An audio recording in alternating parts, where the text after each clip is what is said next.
Breaking news, and the Nationals' deputy leader has appeared to slur her words at a Parliamentary Committee meeting on Tuesday night.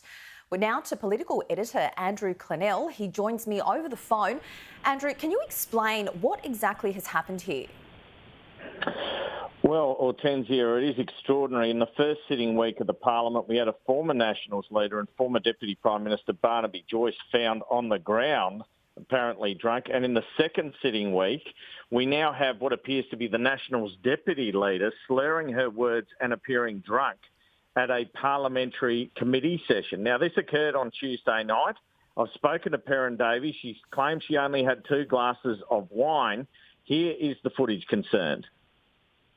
I thank you because I, having sit in this place now for nearly 5 years, I have seen a dramatic change from when once the arts would come in and it would be this is what we're saying. You come prepared, you know exactly the questions I'm going to ask about the regions, and the regions are now a topic of conversation. And I really appreciate the focus, I appreciate the expanded interest, and I appreciate the change in focus, and I think we're very much now addressing a lot of the concerns I had when I first entered this Parliament. So thank you. There you have it. People can come to their own conclusions. Perin Davey, I've spoken to her this morning. She said, quote, "I went to the National staff drinks that were on Tuesday night. I don't think I was drunk. I wouldn't say I was under the weather. I stumbled over my words. If you want to pick on people who stumble over their words, there are plenty of Labor MPs who do so." She conceded she did have a drink, but she said it was only 2 glasses of red wine. The Nationals whip who held those drinks prior to her appearing before the Parliamentary Committee, Mark Coulton, has backed that up. He said a bunch of MPs and staffers met for a couple of glasses of wine, and it must have wrapped up at 7:30 or 8. But that footage appears to speak for itself. It will raise more questions about alcohol in the Parliament, and particularly in terms of the alcohol consumption of National Party MPs while they are still at work. Now, Zali Steggall, the independent MP for Warringah, was actually so moved by the Barnaby Joyce incident and what she said were alcohol-related incidents that were continually occurring in Parliament that she asked the Prime Minister in question time on Thursday, should there be random alcohol and drug breath tests in the Parliament for senators, members and staffers? The Prime Minister didn't come at that. This was his response.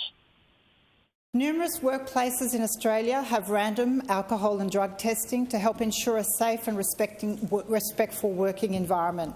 Will you commit to legislating for random alcohol and drug testing of MPs, senators and staff in the federal parliament due to the apparent ongoing issues with too much alcohol consumption?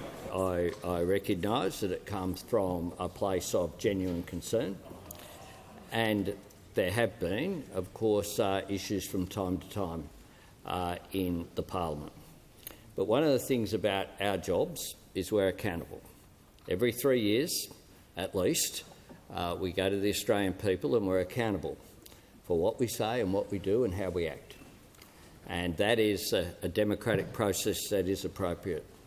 I would have thought that we are all responsible adults and we should act appropriately out of respect for the people who vote to put us here. So just reiterating that breaking news from Sky News today, that Perin Davey has admitted to drinking before she slurred her words at a Parliamentary Committee hearing on Tuesday night.